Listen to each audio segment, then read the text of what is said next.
Dear fans of Bitcoin, Blackrock, among other companies, successfully filed for a Bitcoin ETF. At the moment, Grayscale has the second largest Bitcoin ETF. But things might already be changing, as right now Grayscale is the number one, but already they have massive sellings. They originally held 617,000 Bitcoin, but they had to decrease to 536,000, which is already a massive decrease, as it's just a couple of weeks since the ETF has launched. On the other side, Blackrock massively increased. They originally held 228, but now they hold 44,000 Bitcoins. But why are things changing so drastically?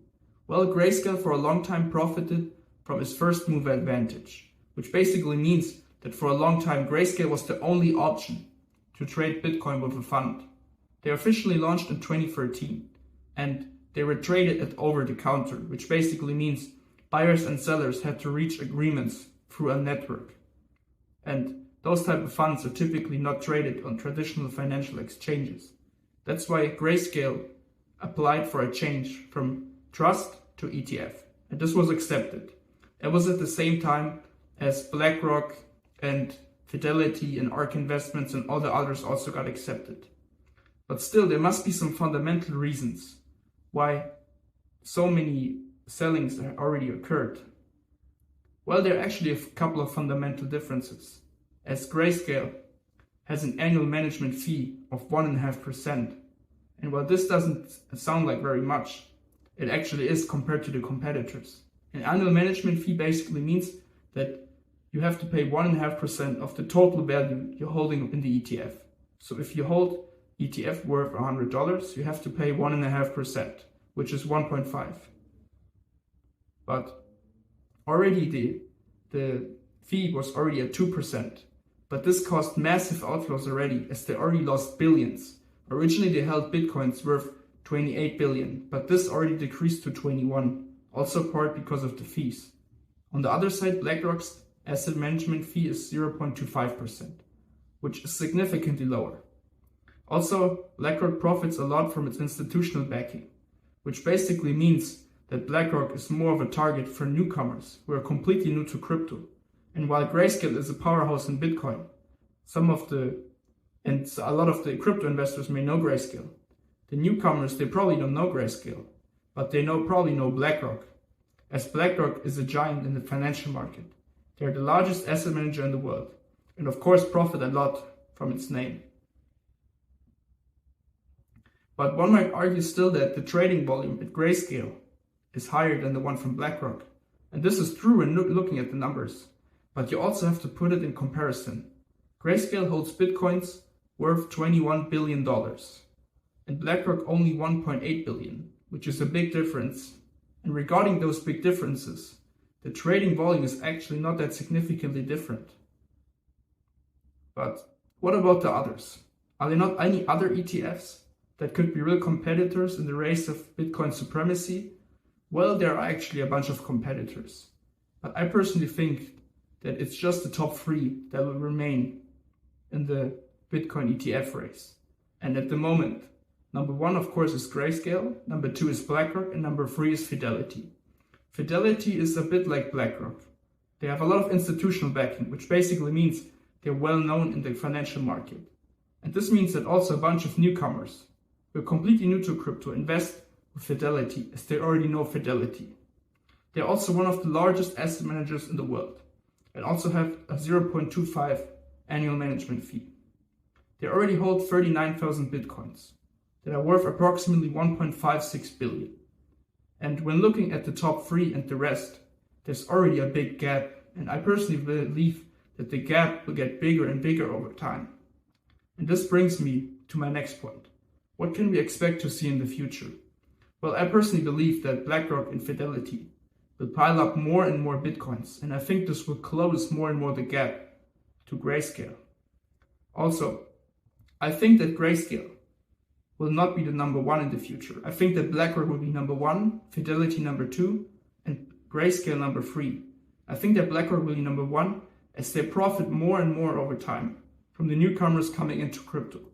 And I think this personally will also lead to getting a higher trading volume and overtaking Grayscale also in trading volume. The same for Fidelity.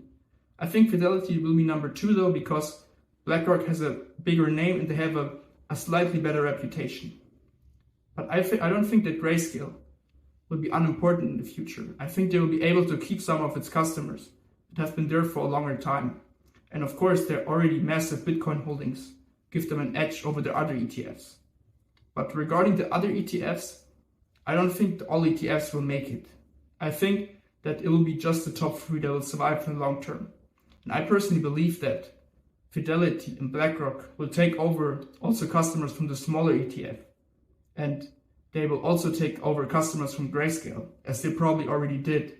And I think this will get worse and worse over time, as then the trading volume increases, and this will help more and more BlackRock, which in return can buy more and more Bitcoins then. But how would this affect the Bitcoin market? Would it be good if companies like BlackRock hold huge amounts of Bitcoins? Well, centralization is good and bad. On the one side, it's good because it makes it a lot more accessible for people who don't have a crypto background. They don't have to set up a wallet. They don't have to set up on an exchange. They can directly invest in Bitcoin. And this makes things a lot easier for them. And of course, this means that more money is coming to Bitcoin, which of course will help to a price increase. On the other side, it can also be a problem, as if it will be just, let's say, the 3 ETFs in this example, BlackRock, Fidelity, and Grayscale, and if they have huge amounts of Bitcoins, in bad economic times, when Bitcoin is in a bear run, they might sell the Bitcoin, and then the BlackRock and the Fidelity, they have to dump the Bitcoins, which could lead to a massive price decrease, as they might hold millions of Bitcoins in the future. And this means that the volatility will be a lot higher. But of course, we don't know at the moment. It could also be completely different. So we have to see what the future brings.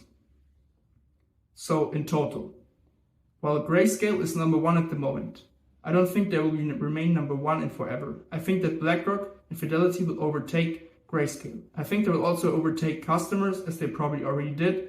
And I think this will more and more increase their trading volume, and they will take out customers from the smaller ETFs that are not in the top 3. There is already a gap between the top 3 and the rest, which makes it more and more difficult for the smaller ETFs to compete.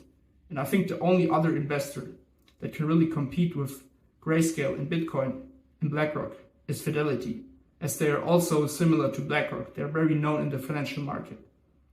Also, I think that BlackRock and Fidelity will pile up a lot more Bitcoins, which will in the long run will overtake Grayscale.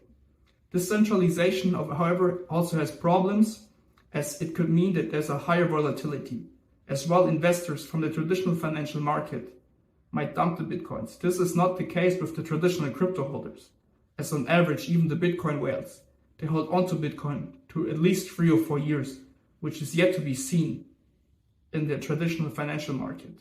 But of course, we don't know. What is most certain is that the volatility will increase, as those big institutions might hold millions of Bitcoins. But however, it also is good because it increases, also on the other side, it increases the accessibility. This means it makes it easier for people who don't have financial expertise and who are not very aware of Bitcoin, who don't know how to set up a wallet, or who don't know to set up on an exchange.